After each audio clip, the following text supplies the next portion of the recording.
4, 3, 2, 1.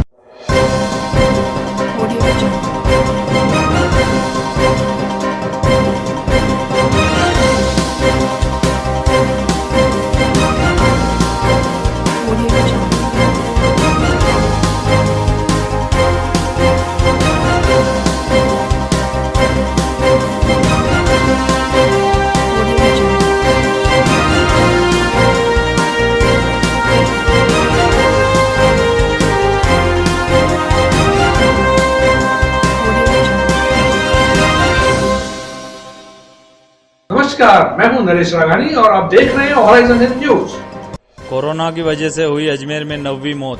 धोलावाटा निवासी 58 वर्षीय बुजुर्ग ने तोड़ा दम। कोरोना महामारी के चलते अजमेर में आज 9वीं मौत हुई है। जेएलएन अस्पताल के कोविड-19 प्रभारी डॉक्टर संजीव महेश्वरी ने मीडिया को बताया कि धोलावाटा के 58 वर्षीय एक बुजुर्ग के दोनों फेफड़ों से गंभीर निमोनिया हो गया था। कोरोना संक्रमण बर्दाश्त नहीं कर पाए और उन्हें आज दोपहर दम तोड़ दिया।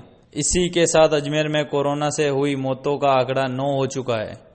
संजीव महेश्वरी ने जानकारी देते हुए बताया कि कोविड-19 वार्ड में भर्ती 7 में से 6 अभी सामान्य है, परंतु एक महिला की स्थिति अभी भी गंभीर बनी हुई है, जिसे वेंटिलेटर पर रखा गया है। जेएलएन अस्पताल के डॉक्टरों की टीम बचाने के लिए भरपूर प्रयास कर रही है। पिछले 24 घंटे में हमारे पास में 6 मरीजों की रिपोर्ट पॉजिटिव आई है और 6 की सूचना आप लोगों के पास में है। लेकिन जो दुखद खबर ये है कि हमारे पास में परसों एक धौलावाटा निवासी बाबा रामदेव मार्ग निवासी 58 वर्षीय पुरुष भर्ती हुए थे। परसों भर्ती हुए, उनकी रिपोर्ट कल पॉजिटिव आई, लेकिन जिस दिन से भर्ती हुए परसों से ही उनकी तबीयत ठीक नहीं थी, सीरियस थे। शुरू से ही आते से उनको ऑक्सीजन लगा, ऑक्सीजन पे भी उनको मेंटेनेंस नहीं हो पाया, उनको अल्टीमेटली वेंटिलेटर लगाया और आज सुबह अनफॉर्चुनेटली उन्होंने दम तोड़ दिया। जो हमने धौलावाटा बाबा रामदेव मार्ग निवासी 58 वर्षीय पुरुष थे और अनफॉर्चुनेट ये रहा कि वो पिछले शायद 7-8 दिन से बीमार थे। परसों हमारे पास भी जब आए कि जबकि उनके सीटी स्कैन में दोनों फेफड़ों में निमोनिया था। तो अब जब हाल ख़राब हो जाता है तो फिर ज़्यादा हमारे पास डॉक्टरों के हाथ में भी ज़्यादा कुछ करने के लिए होता नहीं है।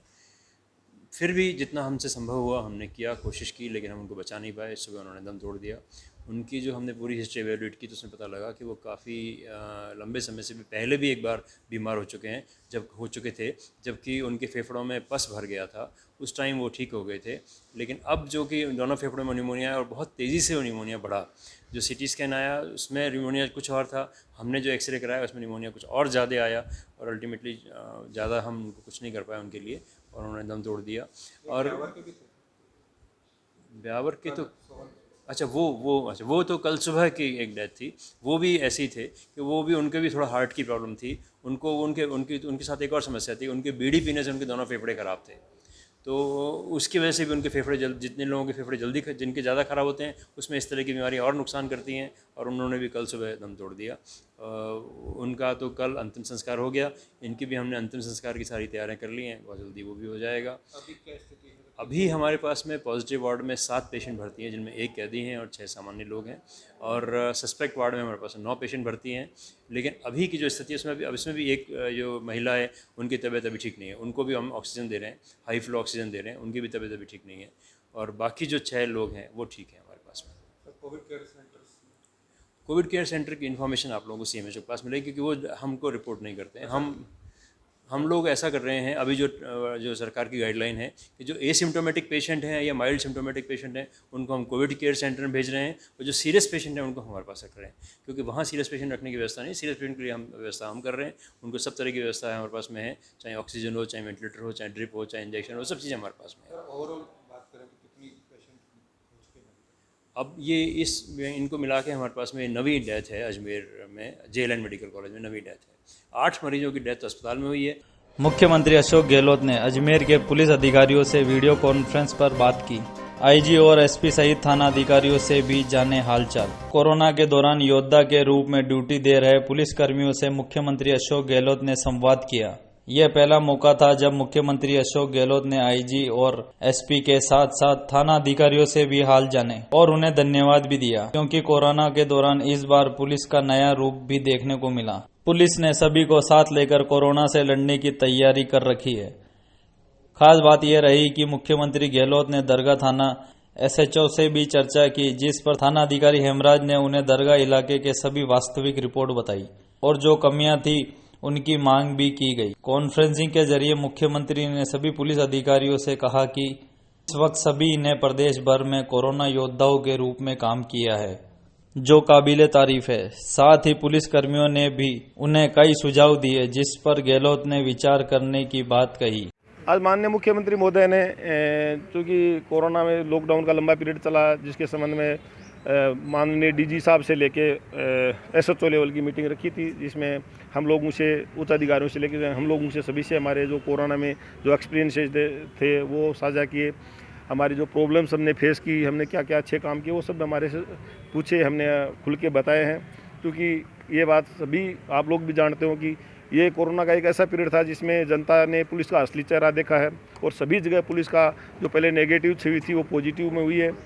जगह जगह पुलिस ने जनता के मानवीय चेहरा है वो सामने आया, लोगों की हर तरह की मदद की है, आप लोगों ने भी की है, जनता ने भी हमारा किस लेवल पे सहयोग किया, चाहे वो बीमारों को हॉस्पिटल पहुंचाना हो, चाहे उनको दवाई ला के देनी हो, चाहे गर्भवती महिलाओं को हॉस्पिटल पहुंचाना हो। कोरोना के पीरियड में भी पुलिस ने भी उनको संसाधन उपलब्ध कराए, वाहन की व्यवस्था करवाई है। आप लोगों ने भी हम लोगों को लोगों की समस्याओं से अवगत कराया, जिसका हम लोगों ने समाधान भी किया। जो सब चीज़ें जो हमारे एक्सपीरियंसेस थे हमने माननीय सीएम साहब से शेयर किए हैं और उन्होंने भी हम लोगों की कोई भी समस्या उनका हर तरह से समाधान करने का आश्वासन दिया है। और ये भी है कि ये काम आगे भी जारी रहे। तो ये बात भी है कि भाई पुलिस के कुछ लोगों ने अवसाद की स्थिति में नहीं आ जाए, क्योंकि बहुत लंबा टाइम हो गया, लोग अपने घरों में मिल गए हैं, जिसके संबंध में मुख्यमंत्री महोदय ने कहा कि भी हर लेवल पे उसकी समस्या का सुना जाए और समाधान भी किया जाए। पूरे लॉकडाउन के दौरान पुलिस प्रशासन के पास किस तरह से समस्या आई, किस तरह से हमने उनको दूर किया और किस तरह से हमने टीम वर्क से काम किया और अब हमारी क्या समस्या है, इस संबंध में माननीय मुख्यमंत्री महोदय ने आज पुलिस अधिकारियों की, पूरे राजस्थान के पुलिस अधिकारियों की वीडियो कॉन्फ्रेंसिंग की और हमारे से रूबरू हुए। उन्होंने सब अधिकारियों से फीडबैक लिया, सबसे लिया। तो इस दौरान उन्होंने पुलिस के काम की बहुत अच्छी तरह से सराहना की है और आगे भी पुलिस को इसी तरह से इकबाल रखने के लिए उन्होंने सलाह दी है।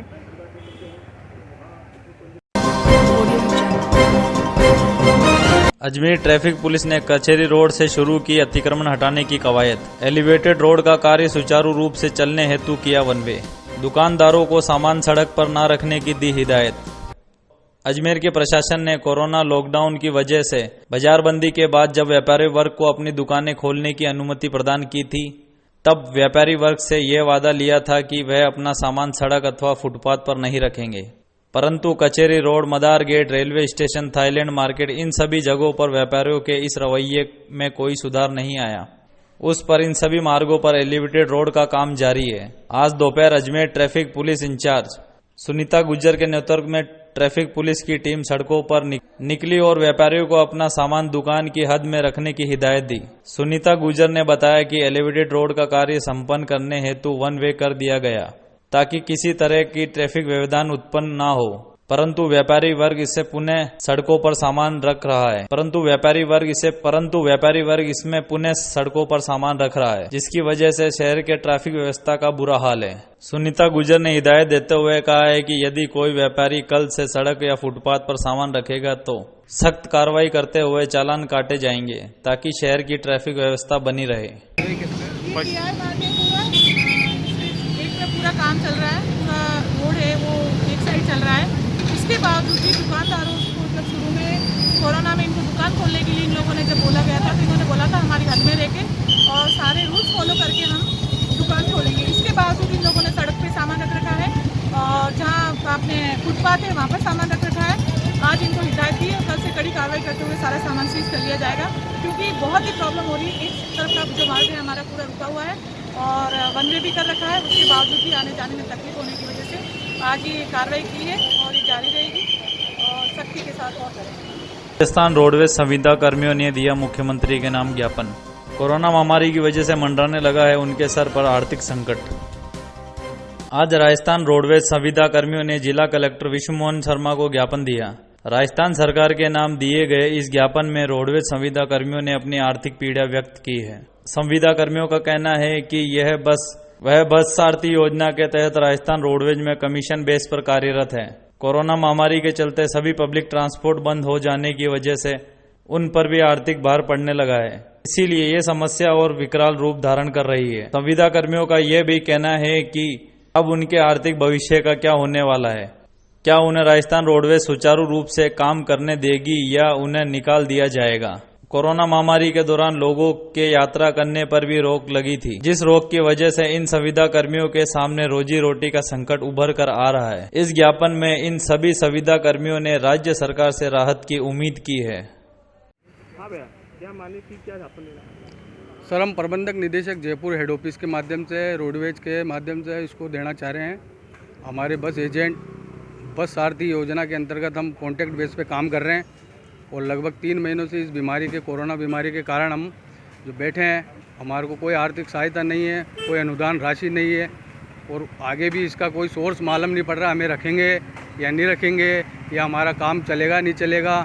अभी कोई ये बीमारी के कारण पैसेंजर आवे नहीं आवे, हम कॉन्टैक्ट बेस पे हैं, कमीशन बेस पे हैं। हमारा कमीशन किस तरह से होगा, किस तरह से नहीं होगा, टारगेट कैसे देंगे, कैसे नहीं देंगे, हम हमारी आगे की आजीविका कैसे चलावें। कमल कुमार सांगला। परेशानी सर, बसें वगैरह सब बंद है। अब बसें बंद होने से हम तो बेरोजगार हो गए, बैठे हैं 2.5 महीने हो गए। अभी आगे भी पता नहीं कब चलेगी गाड़ियाँ, कोई संभावना नज़र नहीं आ रही है। यात्री बस स्टैंड पर आने से डर रहा है अभी बीमारी के कारण। अब कॉन्टैक्ट बेस पे काम कर रहे हैं सर। अब देखो कब तक चालू होगी गाड़ियाँ, उसके बाद ही हमारा तो आजीविका चालू हो पाएगी, क्योंकि हम तो टिकट काटते हैं, उसके बाद ही हमको तो कमीशन मिलता है। कितना टाइम से आप रोडवे में काम कर रहे हैं? मेरे को 15 साल हो गए सर। संविदा पर है आप? हाँ, कॉन्टैक्ट बेस पे है सर। योगेश। केंद्र सरकार ने कोरोना महामारी की समीक्षा हेतु भेजी टीम ने अजमेर में चल रहे राहत कार्यों का लिया जायजा। भारत सरकार के स्वास्थ्य मंत्रालय से संयुक्त सचिव राजीव ठाकुर एवं संयुक्त निर्देशक तर्जीन केंद्र सरकार द्वारा नियुक्त सेंट्रल कोविड-19 विजिलेंस टीम लेकर अजमेर पहुंचे। इस टीम ने अजमेर को कोरोना महामारी को लेकर अजमेर की परिस्थितियों का जायजा लिया और जिला कलेक्टर विश्व मोहन शर्मा के सम्मुख अजमेर प्रशासन के काम को लेकर संतोष व्यक्त किया। जिला कलेक्टर विश्व मोहन शर्मा ने बताया कि केंद्र सरकार द्वारा भेजी गई इस टीम का कार्य अजमेर शहर में कोरोना महामारी को लेकर प्रशासन की कार्यशैली और अजमेर के हालातों का जायजा लेना है। इस टीम ने पूरे शहर का जायजा लेने के बाद अजमेर प्रशासन की हॉट स्पॉट और आपदा प्रबंध को लेकर सराहना की है। जिला कलेक्टर ने यह भी आश्वस्त किया है कि जिस तरह से कोरोना महामारी और अजमेर में नियंत्रण किया जा रहा है और बहुत ही जल्दी प्रशासन यह कोशिश करेगा कि अजमेर को ग्रीन जोन में ले आए। जिला कलेक्टर ने शहर वासियों से यह अपील की है कि जिस तरह वे अब तक प्रशासन का सहयोग करते आ रहे हैं, वैसे ही अपना सहयोग जारी रखे ताकि इस महामारी को जल्द से जल्द निजात पा सके।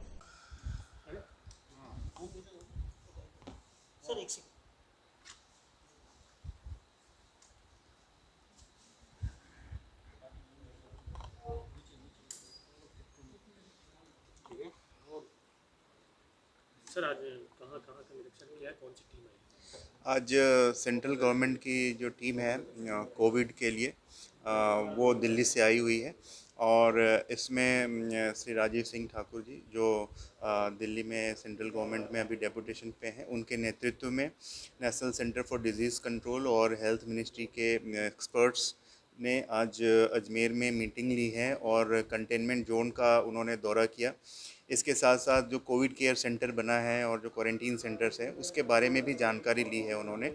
और उनका ये कहना है कि अजमेर में जो सबसे बड़ा कंटेनमेंट जोन था मुस्लिम मोची मोहल्ला, वो बहुत ही चैलेंजिंग था और वहाँ पे जा कर के एक एक घर का सैंपल करना और लोगों को वहाँ पे इस मतलब महामारी को कंट्रोल करना। जैसा कि हम देख रहे हैं कि अब कर्फ्यू भी हमने हटा लिया है और अब केसेस काफ़ी कम हो गए हैं। हमारे पॉजिटिव जो ट्रीटमेंट में है वो 50 के आसपास लोग हैं और हर ब्लॉक में कोविड केयर सेंटर हम लोगों ने स्थापित कर लिया है और जो मेन हॉस्पिटल है हमारा JLN वो भी अब मुक्त हो चुका है और जो साधारण ट्रीटमेंट्स हो रहे हैं OPD की फैसिलिटीज़ वो सारी शुरू हो गई है। तो उन्होंने काफ़ी संतोष व्यक्त किया है और हमें कुछ गाइडलाइंस भी, हमें मार्गदर्शन भी प्रदान किए हैं। तो उम्मीद करता हूँ कि सेंट्रल टीम ने जो हमें निर्देश दिए हैं और उन्होंने जो भी बातें कही हैं उस पे हम अमल करेंगे। और वैसे भी जो हमारा जो ये रहा है हमारा जो कंटेनमेंट रहा है वो काफ़ी बढ़िया रहा है। और आने वाले वक्त में मैं समझता हूँ कि कोरोना को हम पूरी तरह से मुक्त कर देंगे अजमेर को और ग्रीन जोन में लेके आ जाएंगे। होराइजन हिंद न्यूज की खबर का असर। महेश्वरी पब्लिक स्कूल पर जिला शिक्षा अधिकारी ने दर्ज कराया मुकदमा। कोरोना महामारी और लॉकडाउन के चलते हुए महेश्वरी पब्लिक स्कूल ने 9वीं और 11वीं कक्षा के छात्रों की पूर्व परीक्षा करवाई थी। क्रिश्चियनगंज थाने में मुकदमा दर्ज हुआ। पुलिस थाना अधिकारी दिनेश कुमावत ने जानकारी देते हुए बताया कि जिला शिक्षा अधिकारी अजमेर की ओर से महेश्वरी पब्लिक स्कूल के खिलाफ मुकदमा दर्ज किया, जो सक्षम अधिकारी की अवहेलना, संक्रमण फैलाने का प्रयास, आपदा प्रबंध के तहत मुकदमा दर्ज किया गया। ये माहेश्वरी पब्लिक स्कूल अजमेर ने 9th और 11th की क्लास की जो पूरक परीक्षाएं कल करवाने का प्रयास किया था। इन्होंने बच्चों को बुलवा लिया था और 48 बच्चे एग्ज़ाम देने के लिए आ गए थे। इस पर जिला शिक्षा अधिकारी और की टीम जो जिला कलेक्टर साहब के निर्देश पे वहाँ आई थी जांच के लिए, उन्होंने आते ही एग्ज़ाम को बंद करवाया और बच्चों को वापस घर भिजवाया। उसके बाद में उन्होंने जांच रिपोर्ट दी। उस जांच रिपोर्ट पर जिला शिक्षा अधिकारी अजमेर की ओर से विद्यालय के खिलाफ मुकदमा दर्ज किया है, जो सक्षम अधिकारी के आदेश की अवहेलना, संक्रमण फैलाने का प्रयास और आपदा प्रबंधन अधिनियम के तहत प्रकरण दर्ज किया गया है। मुख्यमंत्री अशोक गहलोत ने अजमेर के पुलिस अधिकारियों से वीडियो कॉन्फ्रेंस पर बात की। आईजी और एसपी सहित थाना अधिकारियों से भी जाने हालचाल। कोरोना के दौरान योद्धा के रूप में ड्यूटी दे रहे पुलिस कर्मियों से मुख्यमंत्री अशोक गहलोत ने संवाद किया। यह पहला मौका था जब मुख्यमंत्री अशोक गहलोत ने आईजी और एसपी के साथ साथ थाना अधिकारियों से भी हाल जाने और उन्हें धन्यवाद भी दिया, क्योंकि कोरोना के दौरान इस बार पुलिस का नया रूप भी देखने को मिला। पुलिस ने सभी को साथ लेकर कोरोना से लड़ने की तैयारी कर रखी है। खास बात यह रही कि मुख्यमंत्री गहलोत ने दरगाह थाना एसएचओ से भी चर्चा की, जिस पर थाना अधिकारी हेमराज ने उन्हें दरगाह इलाके के सभी वास्तविक रिपोर्ट बताई और जो कमियां थी उनकी मांग भी की गई। कॉन्फ्रेंसिंग के जरिए मुख्यमंत्री ने सभी पुलिस अधिकारियों से कहा कि इस वक्त सभी ने प्रदेश भर में कोरोना योद्धाओं के रूप में काम किया है, जो काबिले तारीफ है। साथ ही पुलिस कर्मियों ने भी उन्हें कई सुझाव दिए, जिस पर गहलोत ने विचार करने की बात कही। आज माननीय मुख्यमंत्री महोदय ने चूँकि कोरोना में लॉकडाउन का लंबा पीरियड चला, जिसके संबंध में माननीय डीजी साहब से लेके एसएचओ लेवल की मीटिंग रखी थी, जिसमें हम लोगों से, उच्च अधिकारियों से लेके हम लोगों से, सभी से हमारे जो कोरोना में जो एक्सपीरियंसेस थे वो साझा किए।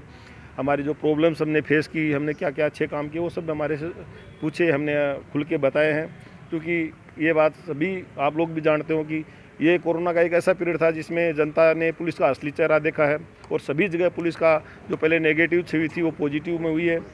जगह जगह पुलिस ने जनता के मानवीय चेहरा है वो सामने आया, लोगों की हर तरह की मदद की है, आप लोगों ने भी की है, जनता ने भी हमारा किस लेवल पे सहयोग किया, चाहे वो बीमारों को हॉस्पिटल पहुंचाना हो, चाहे उनको दवाई ला के देनी हो, चाहे गर्भवती महिलाओं को हॉस्पिटल पहुंचाना हो। कोरोना के पीरियड में भी पुलिस ने भी उनको संसाधन उपलब्ध कराए हैं, वाहन की उपलब्ध व्यवस्था करवाई है। आप लोगों ने भी हम लोगों को लोगों की समस्याओं से अवगत कराया, जिसका हम लोगों ने समाधान भी किया। जो सब चीज़ें जो हमारे एक्सपीरियंसेस थे हमने माननीय सीएम साहब से शेयर किए हैं और उन्होंने भी हम लोगों की कोई भी समस्या उनका हर तरह से समाधान करने का आश्वासन दिया है। और ये भी है कि ये काम आगे भी जारी रहे।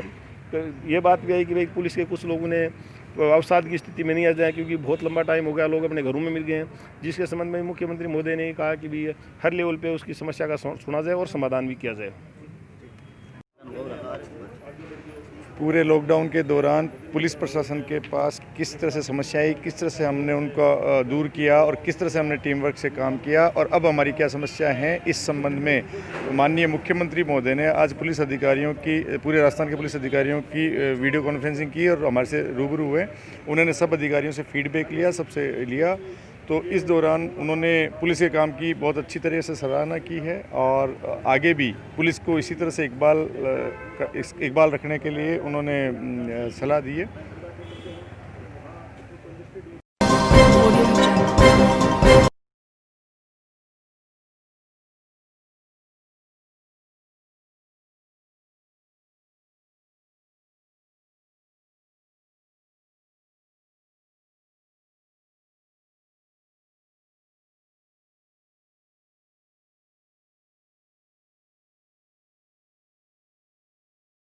युवती ने लगाई आना सागर झील में छलांग, लोगों ने बचाई जान। कृष्णगंज थाना पुलिस मौके पर युवती को निकाल कर बाहर, पुलिस कर रही है युवती से पूछताछ। थाना अधिकारी दिनेश कुमावत ने जानकारी देते हुए बताया कि पूजा नाम की लड़की है, गुरु नानक कॉलोनी अजमेर की निवासी है, जिसका ससुराल दिल्ली में है। लड़की ने आज पुरानी चौपाटी पर छलांग लगा दी, लोगों ने देखा और तुरंत उन्होंने बचाया। लड़की को सुरक्षित बाहर निकाला गया। लड़की अवसादग्रस्त होने के कारण उसका दिमागी संतुलन ठीक नहीं है, इस कारण उसने आना सागर में छलांग लगा दी। परिजनों को सूचना दे दी गई। एक पूजा नाम की लड़की है जो गुरु नानक कॉलोनी अजमेर की निवासी है, जिसका ससुराल दिल्ली है। उस लड़की ने आज पुरानी चौपाटी पे अवसाद में थी, इस कारण से उसने आना सागर में छलांग लगा दी। पर वहीं वॉक करते हुए किसी लोगों ने देखा और उनको तुरंत कूद के उसको बाहर निकाल लिया गया। लड़की को सुरक्षित बाहर निकाल लिया गया है और लड़की अवसादग्रस्त होने के कारण उसका दिमागी संतुलन भी ठीक नहीं है, इस कारण से उसने आना सागर में छलांग लगा दी। परिजनों को सूचना दे दी गई है, परिजन आ रहे हैं, उसको परिजनों को सुपुर्द की कार्रवाई की जाएगी। निगम ने दिए 149 अस्थायी सफाई कर्मचारी हटाने के निर्देश। हटाए गए कर्मचारी आंदोलन करने पर उतारू। अजमेर में कोरोना महामारी संक्रमण के बीच जहां एक और कोरोना वायरस के रूप में सफाई कर्मचारियों का सम्मान लगातार किया जा रहा है, तो वहीं सम्मान के बाद अब नगर निगम के 149 कर्मचारियों को हटाने के निर्देश दिए गए हैं। कर्मचारी नेता सुनील ने जानकारी देते हुए बताया कि पहले तो सम्मान और फिर अपमान, आखिर सफाई कर्मचारी ये नहीं सहेगा।